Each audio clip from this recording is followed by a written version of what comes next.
오늘은 2023년 나비수국 여름 버전. 안녕하세요, 미래정원의 일상입니다. 타니도 안녕. 안녕하세요 인사해야지. 오늘은 2023년 여름 버전 나비수국 영상. 올해 한 번쯤 종합적으로 짚고 넘어가는 시간을 가져야겠다고 생각했습니다. 우리 나비수국 아이 몇 번째 꽃을 피웠고요. 겨울 동안은 실내에서 계속 꽃을 피웠었고, 밖으로 나오면서 5월경의 꽃을 한번 또 보여주었고요. 계속 줄기를 자르다 보니까 6월 이제 말 7월 초쯤에 꽃을 대거 피우다가 지금은 약간 지고 있는 상태이긴 한데요.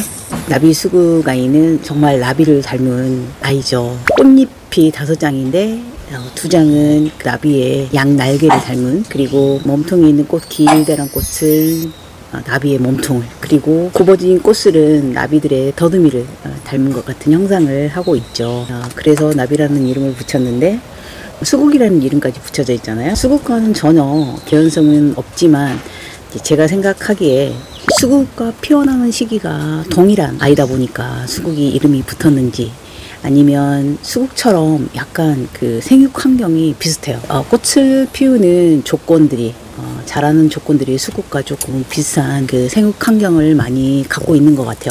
물을 좋아하고 햇볕을 좋아하고 반양지 같은 곳, 특히 이렇게 이제 장마철이 오거나 그러면 비를 계속 맞게 해도 되지만 너무 무거운 비가 내렸을 때는 잠깐 피해주는 그런 환경으로 위치를 바꿔 주셔도 되고요. 여름에 땡볕 아래보다는 그늘로 드는 그런 곳이 있으면 잠깐 자리를 피해 두는 것도 좋을 것 같아요.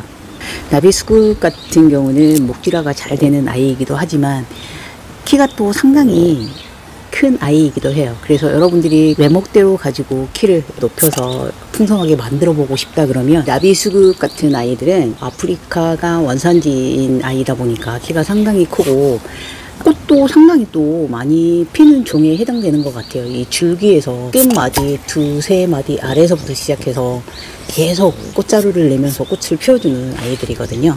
저는 이 아이까지 포함해서 외목대로 만들고 있는 아이들이 화분 3개가 되는데, 지금 가장 이제 풍성하게 좀 뻗어나온 아이가, 여러분들이 보시기에 그 나비수국이 좀 이렇게 단정하게 정리되어 있는 모습이 조금 보이시죠? 그런데 여러분 보시면 알겠지만 이 나비수국이 상당히 키를 키우고 줄기를 길게 뻗는 아이예요. 그렇다고 해서 줄기가 라인이 예뻐서 이렇게 쭉쭉쭉쭉 예쁘게 떨어지는 아이가 아니고, 정말 목질화가 되면서 착착착착 뻗어가는 아이다 보니까 대품이 되었을 때는 이 수영 관리나 이 아이의 크기 관리하기가 참 힘들어집니다.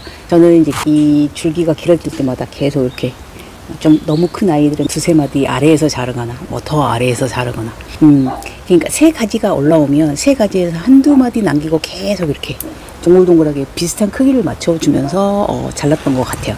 이 아이는 숨짓기보다는 완벽하게 가지치기가 지금까지 이 아이와 계속 숙명처럼 주기적으로 계속해서 해왔던 것 같습니다. 꽃이 피었을 때는 잠깐 피하고, 대부분의 한 80%, 70% 꽃이 떨어졌다 싶으면 이제 그때부터는 이렇게 길어진 아이들은 이 주변의 상태를 보면서 같이 좀 잘라주기도 하죠.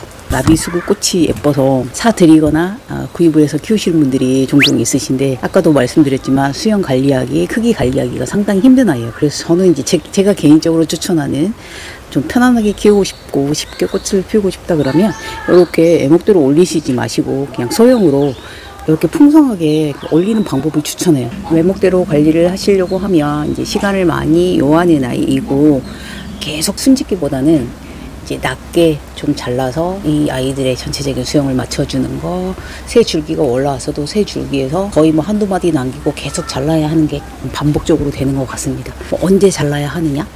특별히 기준은 없는데, 이제 저는 꽃이 70%, 80% 정도 지고 나면 꽃을 피울 꽃봉오리가 보여도 그때 이렇게 좀 정리를 해주는 편입니다. 이제 중대품이 될수록 정신없게 올라가는 아이들이다 보니까 여러분들이 아마 중간에 어떨 때는 좀 정리를 하고 싶고 아예 안 키우고 싶다는 생각이 들 수도 있는데, 한두 송이 이제 꽃이 계속 이 푸른색보다 더 푸른색 안에서 나비들이 날고 있는 모습을 보게 되면 여러분 이 아이 계속 포기하지 못하실 거예요. 이 아이도 삽목을 통해서 지금 성장을 시키고 있는 아이인데, 지금 보시면 알겠지만 2개가 이렇게 지금 삐쭉 옆으로 올라왔어요. 아직 꽃을 피울 단계는 좀 많이 남은 것 같아서 저는 이런 아이들이 보이면 금방 혼자서 이렇게 커 나가거든요. 밑에 한 마디 정도가 있으면 이렇게 거의 이제 순을 끊어버리는 거하고 좀 비슷한데 이렇게 잘라버려요. 꽃을 피우기 전에. 한참 길어야 꽃을 피우기 때문에 이렇게 일단 잘라요.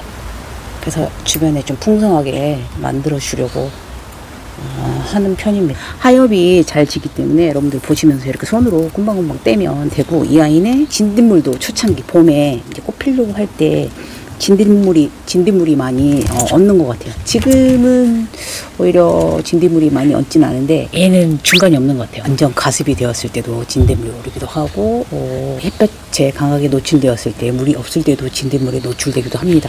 이 아이 같은 경우는 하원에서 파는 진딧물약 가끔씩 좀 뿌려주시고, 시나몬 삶은 액을 자주 뿌려주긴 하는데, 워낙 줄기에 그 진딧물이 많이 얹었을 때는 시중에서 사가지고 온 진딧물 약으로 많이 뿌리고 있고요. 그리고 요 꽃이 피려고 하는 이 달달한 이 끝에서 진딧물이 많이 얹거든요. 저는 그때 되면 그냥 잘라버려요. 그냥 두지 않습니다. 똥강 잘라버려요. 꽃을 보고 싶은데 몇 개 없는데 또 끊어버리면 너무 싫다신 분들은 약을 뿌려서 죽이는 경우도 있고요. 이렇게 티슈 같은 걸로 이렇게 좀 닦아내시면서 약을 뿌려도 괜찮을 것 같고, 지금 이제 말씀드리려고 했던 이 아이 같은 경우는 삽목해서 올리는 경우는 정말 시간이 많이 걸립니다. 특히 이 아이 같이 이제 애목대로 올려서 여기를 풍성하게 하려면 시간이 상당히 많이 걸리죠. 지금 이 아이도 1년 이상 걸린 아이인데요. 작년 봄에 삽목을 해서 지금 계속 줄기를 잘라주면서 이렇게 좀 늘리고 있는 중입니다.